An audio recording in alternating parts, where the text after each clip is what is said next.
Thank you very much. I feel very privileged to be here today with you and to be speaking in front of you, our leaders and our comrades. And I feel also very honored to read out the press release of what is established as the Kachin Civilian Award on the 50th anniversary of Kachin Revolution Days. Allow me to proceed.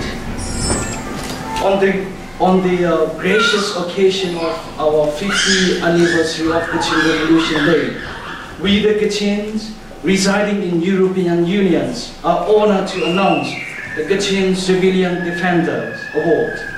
This award was created to show our respect to our forefathers and fallen heroes who were protecting our land, cultural heritage, language and religions, and those whom we are fighting for and believe in gaining of our self-determination and freedom in our land once more.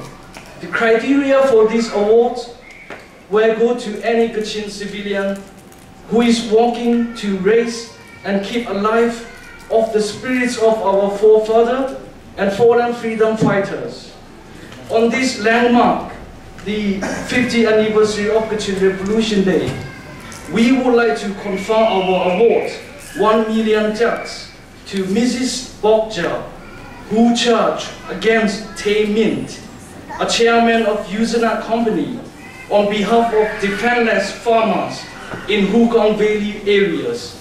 We truly value and support her spirits of defiance to authoritarian Burmese military regimes and its cronies.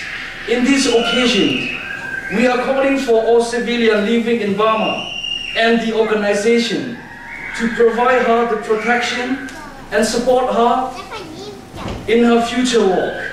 Meanwhile, we plan to do these awards every year to eligible civilians.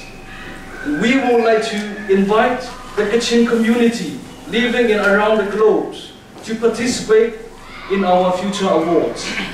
The Union of Kachin Community in Europe. Media contact, Mr. Lepai Om, representing Kachin community in Denmark, Mr. Poyom Yotung, based in Netherlands, Mr. Gumrin Kanda on behalf of Kachin community in UK. If you need any further information regarding to this matter, please contact me after the event. Thank you very much.